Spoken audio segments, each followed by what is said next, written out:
Thanks very much, Chris. Brian, you're not done yet. I need you to come up here and read this speech because it would be a heck of a lot better than anything I'm going to do. Talk about a tough act to follow. I would like to thank the Hall of Fame committee from the bottom of my heart. I would like to congratulate the other inductees. It's been great to hear about your successes. I'd like to thank Angie and Chris and Josh, the organizers of this fabulous event, especially Josh, who must have had 15 emails from me about different things. The staff and servers, this was a wonderful meal. I think exceeded everybody's expectations. It is an incredible honor for me to join Shannon Bergen and Kelly Spellman in the St. Mike's Athletic Hall of Fame. I fervently hope that my induction is recognition of the impressive accomplishments, which, Chris just rattled off, of a remarkable group of St. Michael's women's tennis athletes over a long period of time. I am very, very cognizant of standing on the shoulders of many, many people tonight, and I would like to thank a number of them. First of all, Steve LaTulip. Steve is, in my mind, really the architect of sort of the modern St. Mike's women's tennis program. He was kind enough, after we battled each other, he coaching South Burlington, me coaching CVU at the high school level, he was kind enough to ask me to join him as an assistant coach. We had 3 very successful years. And then upon his retirement, my next thank you would be to go to Jerry Nortz for keeping me on board when clearly she would have been much better off hiring a female, which I thought she should.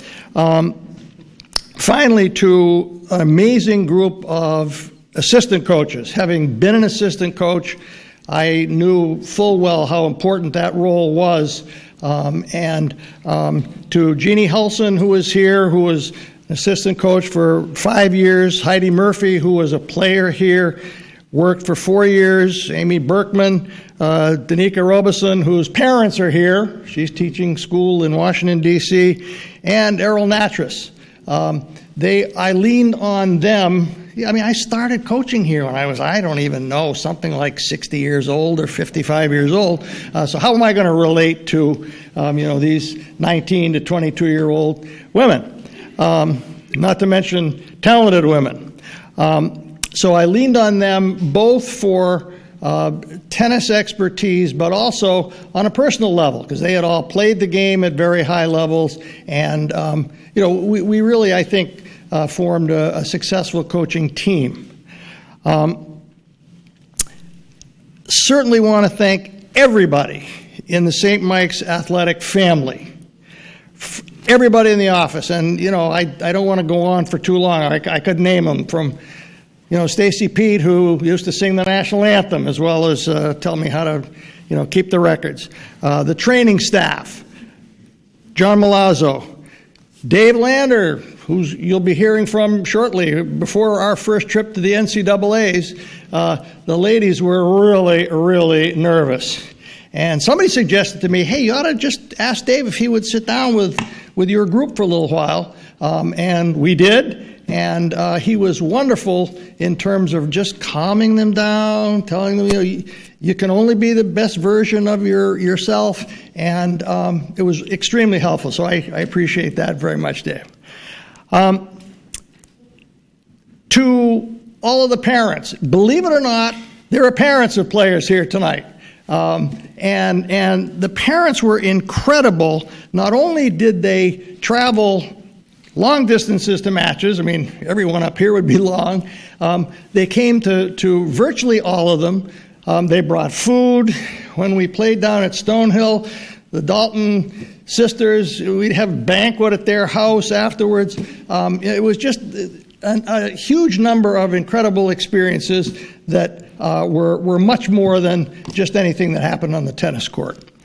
Also, something that really hit me was when one of the parents said, when our daughters graduate from St. Mike's, that's the end of our involvement too. And, we're really going to miss that.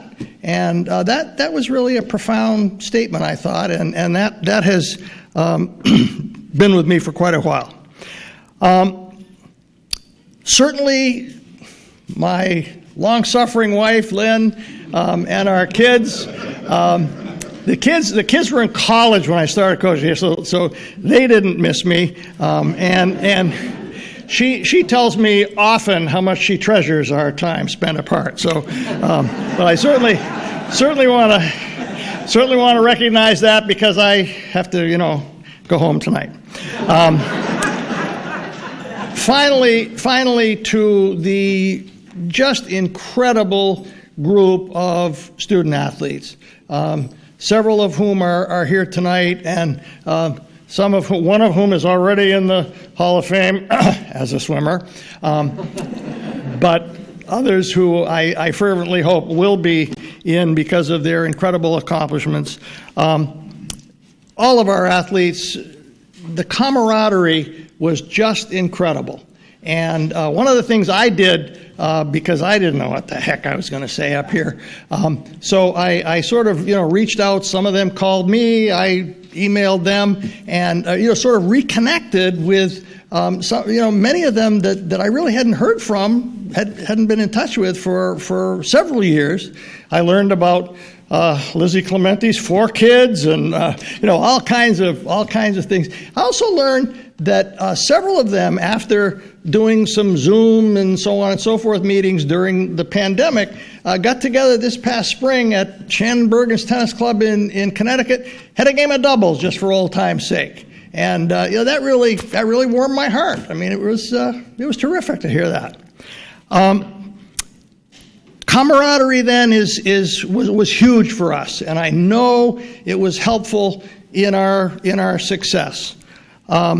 Finally, several other inductees have mentioned the fun that they had as athletes here, and that was really, I think, the focus of our success. And I can tell you, I just have a couple of other things here.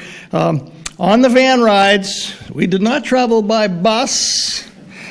On the van rides, with yours truly at the wheel. Think about that. We'd leave here at 7 in the morning to drive down to Easton, Massachusetts.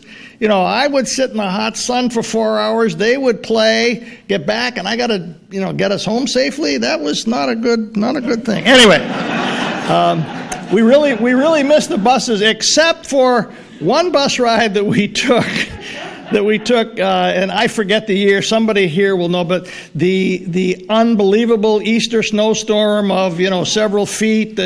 We slid off the road. What the heck is it? 22A in Virgins at about 3 a.m. And I didn't learn until afterwards that some of the players were actually praying in the back of the bus. But other things that happened on the bus that were just delightful. There was a seating hierarchy with the youngest at the back, and then you move down over the 4 years. And they played these crazy games. They actually enjoyed this game, and Michelle Wood wrote me an email and said, I still enjoy it. There would always be free USA Today newspapers where we'd be staying. She'd bring it on the bus, and we'd start playing the weather game. And she would read the name of the city all over the world, and whoever got the closest temperature got some kind of a reward. I have no idea what it was. Also, I became much more humble on some of these van rides.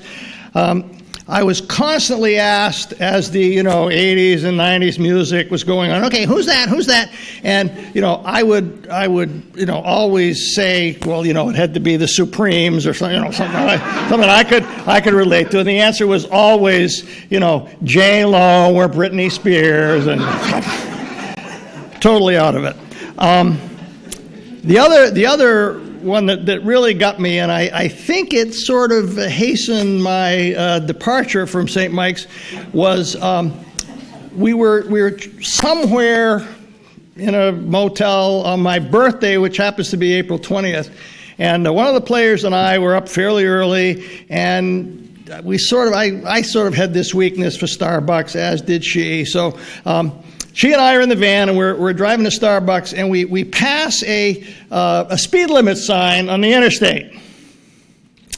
Not a low speed limit sign. And she goes, "Hey, Coach, I think you've reached the speed limit today on your birthday."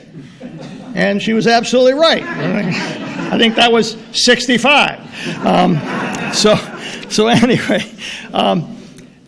I am not comfortable talking about the success of our teams as anything other than the success of the student athletes. I mean, they were absolutely incredible. The assistant coaches were amazing.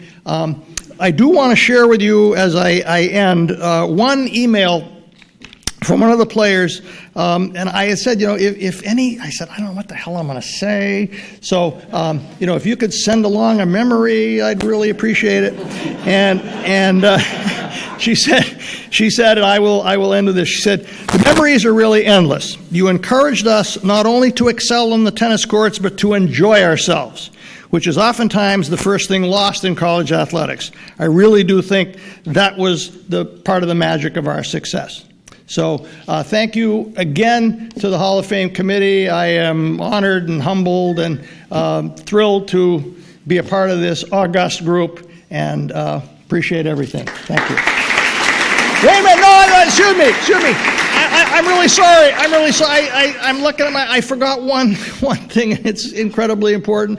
I didn't single out Chris Kenny. Chris Kenny was the liaison from the athletic office to our tennis team.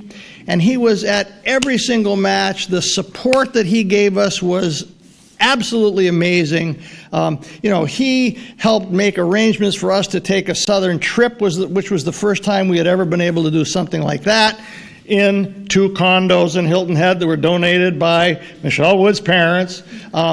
We even got to the point, I was badgering for years, we need 6 courts here. We can't recruit. We need 6 courts. We got as far as one summer we were out actually pacing off, and we got as far as almost there. But then budget realities hit. But Chris Kenny has been absolutely phenomenal, and I can't believe I skipped you over, Chris. Thank you so much.